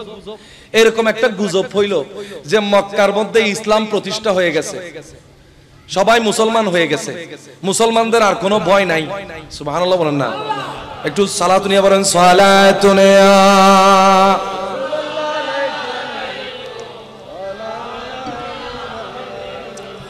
গুজব চলে আসলো যে সবাই কি হয়ে গেছে, সবাই মুসলমান হয়ে গেছে। এই কথা শোনা মাত্র মুসআব বিন উমাইর দেশের মধ্যে চলে আসলেন। দেশের মধ্যে এসে বুঝতে পারলেন না না এটা গুজব শুনেছি। আবার দৌড় দিতে চাইলেন আফ্রিকায়, কিন্তু মানুষ লাগাই রাখছে মা। দৌড়ে ঘরের মধ্যে নিয়ে এসেছেন, বলে তাকে আবার মারো, তাকে আবার। এখন বলতেছেন খবরদার মাগো, এতদিন সহ্য করেছি কিন্তু আর না, আমি তোমাকে জাহান্নাম থেকে বাঁচাইতে চাইছিলাম, কিন্তু তুমি তো নিজেও বাঁচবে না, আমাকেও বাঁচতে দিবে না, আমি আর মানব না। শুনো মা, আমি তোমার ছেলে, সুবহানাল্লাহ, এই পর্যন্ত আমি যা বলেছি তাই করেছি। সুবহানাল্লাহ বলনা, এই পর্যন্ত আমি যাই বলেছি কি তাই করেছি। আমার কাছে যদি এখন কেউ আসে সাথে সাথে কতল করে ফেলবো, খবরদার আমার কাছে কাউকে আসতে দিবা না। মুসআব বিন উমাইরকে তার মা চিনতেন, বলছে খবরদার কেউ যাইস না, তোরা এখন যাইলে তোদেরকে মেরে ফেলবে। তাকে মানে মানে যাইতে দে। বুক চিতিয়ে আমার নবীর দরবারে গেলেন, ইয়া রাসূলুল্লাহ আমি এখন স্বাধীন, কেউ কিচ্ছু করতে পারবে না। আমার মাকে জবাব দিয়ে এসেছি, আমি বলেছি আল্লাহকে যদি পাইতে চাই, রাসূলকে যদি পাইতে হয়, যদি সেই পাওয়ার জন্য আপনি মাকেও ছেড়ে দিতে হয়, আমি ছাড়তে রাজি আছি, আল্লাহ ছাড়তে রাজি নাই, রাসূল ছাড়তে রাজি নাই। আমার রাসূলের দরবারে বসলেন, কোরআনে কারীমের আয়াত মুখস্থ করতে থাকলেন। এমন ভাবে ইসলাম পালন করতেছেন। আগে যেমন বিদেশ থেকে কাপড় আসতো, এখন আসতেছে। আগে যেমন পশমের জুতা আসতো, এখন আসতেছে। আগে যেমন সুগন্ধি আসতো, এখন আসতেছে। একদিন সাহাবায়ে কেরাম নবীজির সাথে বসে আছেন, কথা ভালো করে খেয়াল করবেন, এই এখন যেটা বলবো এটা বেশি গুরুত্বপূর্ণ। নবীজির সাথে বসে আছেন একদিন, এখন মুসআব বিন উমাইর আসলেন। নামটা কি আবার বলেন তো? আমাদের মুসলমান এমন যে আমরা নবীর নাম উচ্চারণ করতে সংবাদকর্মী কত সুন্দর সুন্দর করে ইংলিশ বলে, now I am telling news at 10, কত সুন্দর করে করে ইংরেজি বলে, কত সুন্দর করে বাংলা বলে, আজ ইরানকে ইসরায়েল হামলা করেছে, কত সুন্দর করে বাংলা বলে, কত সুন্দর করে ইংলিশ বলে। কিন্তু আমার নবীর নামে সাল্লাল্লাহু আলাইহি ওয়াসাল্লাম বলতে গিয়ে মনে হচ্ছে তার দাঁত ভেঙে যাবে, এই অবস্থা। নামও কত সুন্দর মুসলমানের নাম, কিন্তু নবীর নামটা ঠিকমতো উচ্চারণ করতে সাল্লাল্লাহু আলাইহি ওয়াসাল্লাম উচ্চারণ করতে পারে না। তাহলে তার কাছে যে শিক্ষার অভাব, সেই শিক্ষার অভাবের জন্য মা বাবা দায়ী কিনা? একজন মা বাবা তার সন্তানকে আল্লাহর নাম, রাসূলের নাম, কোরআনের নাম, ইসলামের নাম, কবরের নাম, মুনকার নকিরের নাম, কিরামান কাতিবিনের নাম ছোট থাকতে শিখায় ফেলতে হবে। এটা মা বাবার দায়িত্ব। যদি না শিখায় কবরের মধ্যে গুম্মুর গুম্মুর কিলকাইতে হবে। কাল্লা ইজা দুক্কাতিল আরদু দাক্কান দাক্কা, ঠিক কি না? দুকানি খাইতে হবে।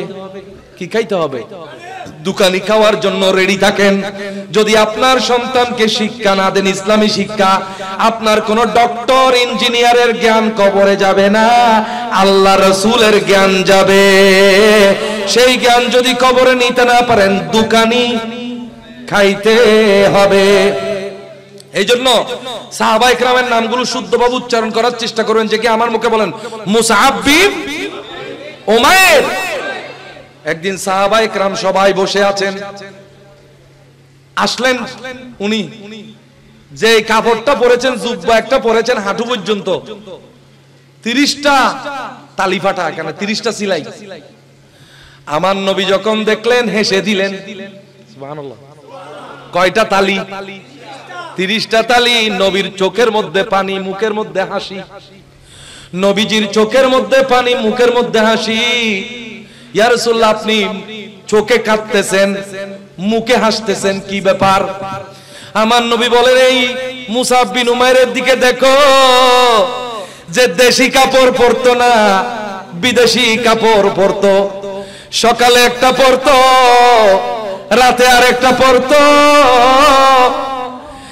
প্রতি সপ্তাহে সপ্তাহে নতুন কাপড় পরতো। আজকে ইসলামের ছায়া তলে আসার কারণে তার কি অবস্থা দেখো। গায়ের মধ্যে কয়টা সেলাই? কাপড়ের মধ্যে 30টা সেলাই। সাহাবায়ে কেরাম জিজ্ঞেস করছেন, ইয়া রাসূলুল্লাহ, আমরা কি সব সময় এরকম থাকবো? রাজপুত্রের মতো সকালে একটা পোশাক পরতেন, বিকালে একটা পোশাক পরতেন, এমন দেশের জুতা পরতেন। একদিন আমার নবীজির সামনে আসলেন, শরীরের মধ্যে 25-30টা তালি জোড়া। সাহাবায়ে কেরাম দেখতেছেন, আমার নবীর চোখে পানি, মুখে হাসি। ইয়া রাসূলুল্লাহ, আপনি এদিকে চোখে কান্না করতেছেন, মুখের মধ্যে হাসি, কি অবস্থা? আমার নবী বললেন, এই ছেলেটা মুসআব বিন উমাইর সকালে একটা কাপড় পরতো, সকালে যেটা পরতো বিকালে সেটা পরতো না, বিকালে যেটা পরতো কালকে সকালে সেটা পরতো না, জুতা পরতো এমন দেশের। এই মুসআব বিন উমাইর ইসলামের ছায়া তুলে আসলো, মা হারালো, ঘর হারালো, সুখ শান্তি হারালো, ঘরের পোশাক আশাক হারালো, টাকা পয়সা ধন সম্পত্তি হারিয়ে গায়ের মধ্যে, এই রাজপুত্রের গায়ের মধ্যে ফকিরের বেশ চলে এসেছে। এটা দেখে আমি হাসতেছি আর কাঁদতেছি। সাহাবায়ে কেরাম বললেন, ইয়া রাসূলুল্লাহ, আমরা যারা ইসলামের মধ্যে এসেছি সবারই তো একই অবস্থা। এই অবস্থা কি সারা জীবন ভর থাকবে? এই অবস্থা কি সারা জীবন ভর থাকবে? সাহাবায়ে কেরামের কথার উত্তরে আমার নবী বললেন, না না, এই অবস্থা থাকবে না। এমন একদিন আসবে যখন পারস্য, যখন রোম তোমাদের পায়ের তলায় আসবে, তোমরাও তখন এমন ধন সম্পত্তির মালিক হবে। সকালে একটা কাপড় পরবে, রাতে আর একটা পরবে, বিদেশি জুতা তোমরাও পরবে। সেদিন তোমাদের বেশি দূরে নয়, যেদিন পারস্য আর রোম আল্লাহ তোমাদের পায়ের তলায় নিয়ে আসবে। একটু জোরে বলবেন না? সাহাবা একরাম বললেন, ইয়া রাসূলুল্লাহ, সেদিন ভালো না এদিন ভালো? Very good question, important question. সেদিন ভালো যেদিন সকালে একটা পরব, রাতে একটা পরব, ইয়ামন দেশি জুতা পরব, বিদেশি জুতা পরব, অ্যাপেক্সের জুতা পরব, সেদিন ভালো নাকি আজকে তেলিফাটা জুব্বা পরা ভালো? আমার নবী বলো, ওই দিনের চাইতে আজকের দিন 1000 গুণে ভালো। কারণ সেই সময় সম্পদের প্রতিযোগিতা চলবে, কিন্তু ঈমানের জোর কমে যাবে। আজকে এই মুসাব বিন উমাইর, আমার নবী তাকে মদিনা শরীফ পাঠিয়ে দিলেন। এমন সুর করে কোরআন তেলাওয়াত পড়তেন, আমাদের হুজুর যেমন নাতে রাসূল পড়েন, ওই সময়ে এত সুন্দর করে কোরআন তেলাওয়াত করতেন। আমার রাসূল তাকে কোরআন তেলাওয়াত শিখিয়ে দিয়েছেন, মদিনা শরীফ পাঠিয়ে দিয়েছেন।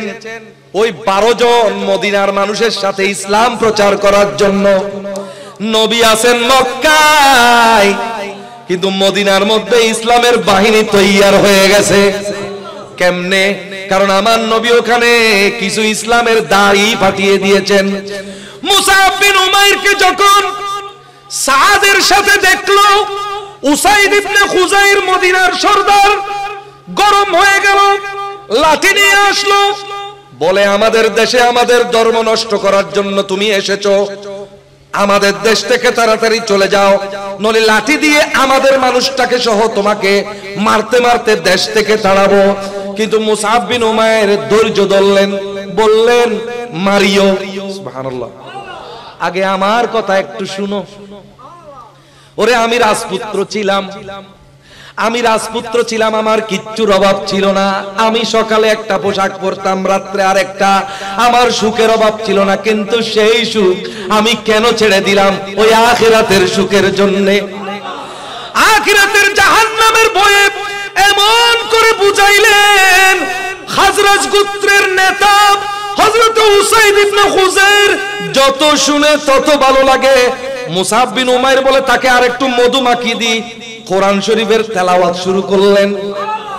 ওয়াফিহি শিফাউল লিন্নাস, কোরআন তেলাওয়াত যখন শুরু করলেন, উসাইদ ইবনে খুদাইরের অন্তর পাল্টে গেল।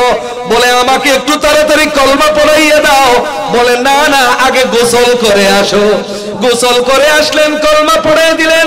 এভাবে একজন, দুইজন, তিনজন করে পরের বছর, এই বছর মুসলমান মদিনা থেকে এসেছিলেন 12 জন, পরের বছরের জন্য 75 জন রেডি করে ফেলেছেন। কোথায় 12 জন, কোথায় 75 জন? প্রথম বছর আসছে 6 জন, নবী 6 জনকে দাওয়াত দিলেন। তারপরের বছর আসছে 12 জন। 12 জনের সাথে মুসাব বিন উমাইরকে যখন পাঠাইলেন, পরের বছর হয়ে গেল কয়জন? 75 জনের মধ্যে 73 জন পুরুষ, 2 জন মহিলা। 75 জনের মধ্যে 73 জন পুরুষ, 2 জন মহিলা। এগুলো বাদ। মুসাব বিন উমাইর বদরের যুদ্ধের মধ্যে বীর দর্পে যুদ্ধ করলেন। উহুদের যুদ্ধে, কোন যুদ্ধে বলেন না? উহুদের যুদ্ধে আল্লাহর নবী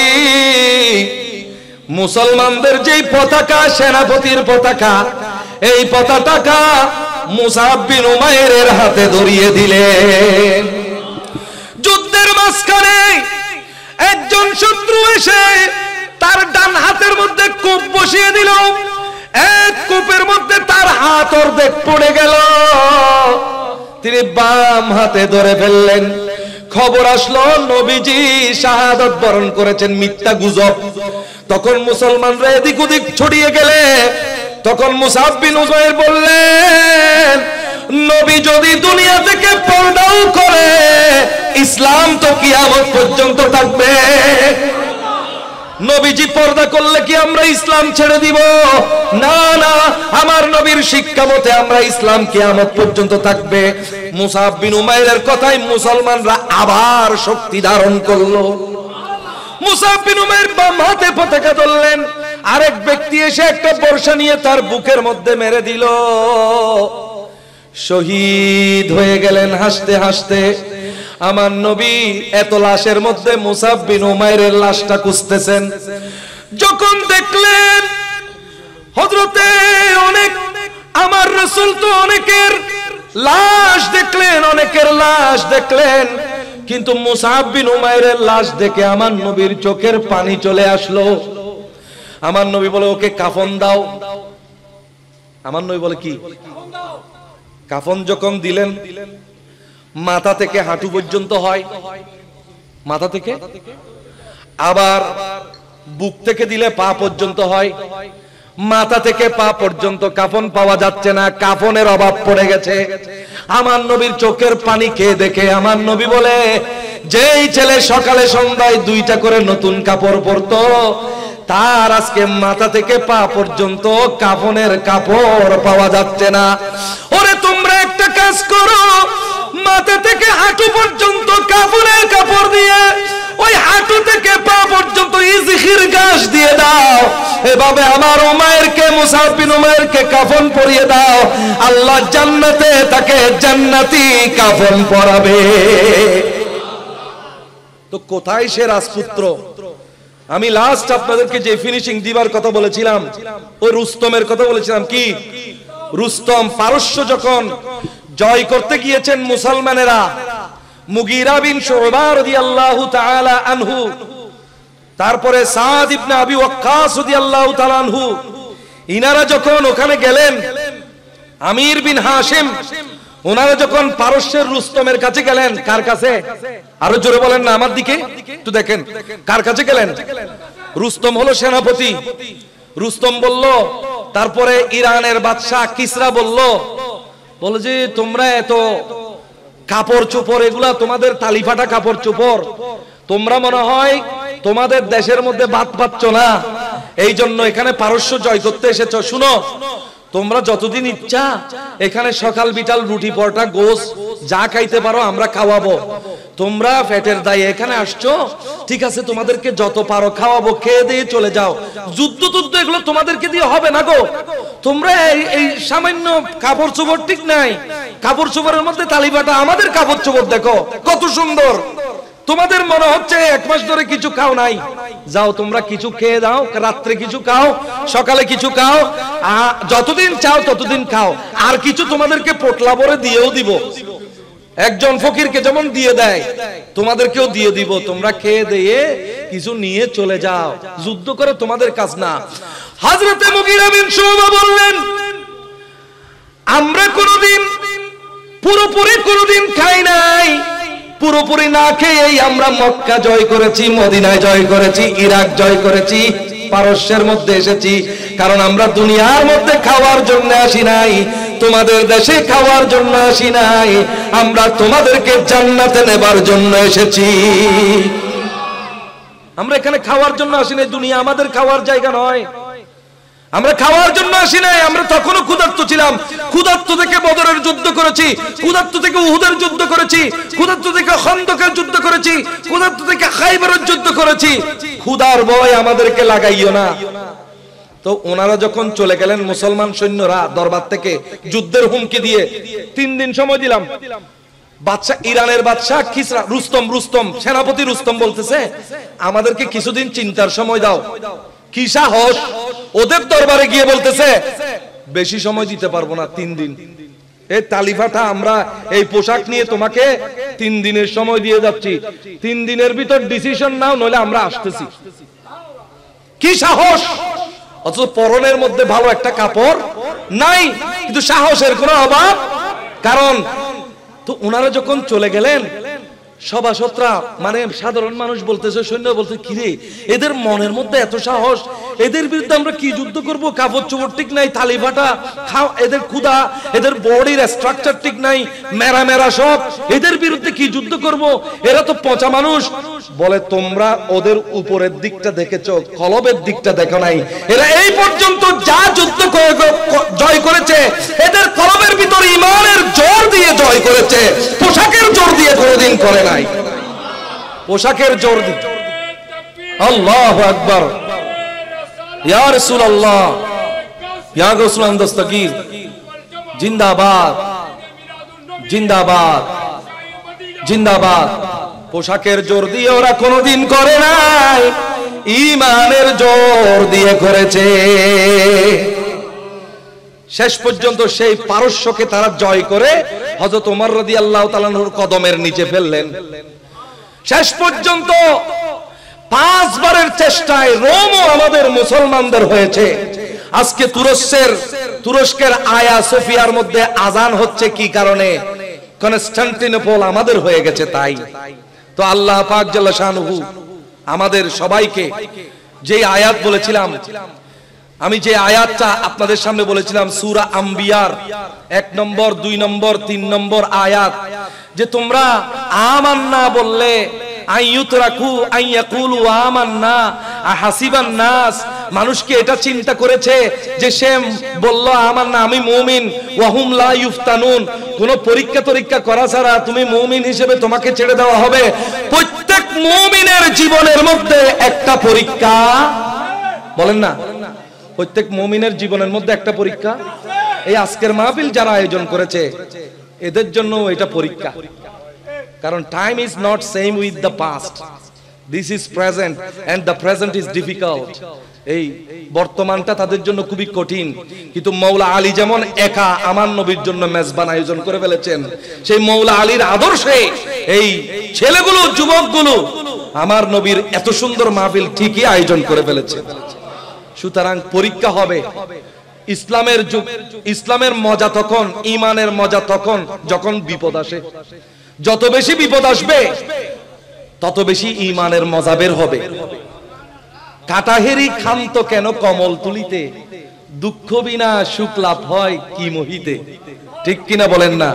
তো আল্লাহ পাক জাল্লা শানহু বিপদের মুহূর্তে, সম্পদে বিপদে আমাদের ঈমানকে তেজোদ্দীপ্ত করে নবীর ইশকে এগিয়ে যাওয়ার সবাইকে তৌফিক নসিব করুন। আল্লাহ পাক জাল্লা শানহু আমাদের এই সুন্নিয়তকে সারা বাংলাদেশ তথা সারা বিশ্বে ছড়িয়ে দেওয়ার আল্লাহ তৌফিক নসিব করুন। সবাই, দুনিয়ার সবাই মিলে ইয়া রাসূলুল্লাহর স্লোগান দেওয়ার তৌফিক নসিব করুন। এই মাহফিলকে এই এলাকায় আল্লাহ কিয়ামত পর্যন্ত জারি রাখুন। সুন্নিয়তের মাহফিলগুলো জারি রাখুন। সুন্নিয়তের আলেমদেরকে আল্লাহ দীর্ঘ সুখের, সুস্থতার হায়াত দান করুন। আমিন। ওয়া আখিরু দাওয়ানা আনিল হামদুলিল্লাহি রাব্বিল আলামিন। আসসালামু আলাইকুম ওয়া রাহমাতুল্লাহি ওয়া বারাকাতুহু।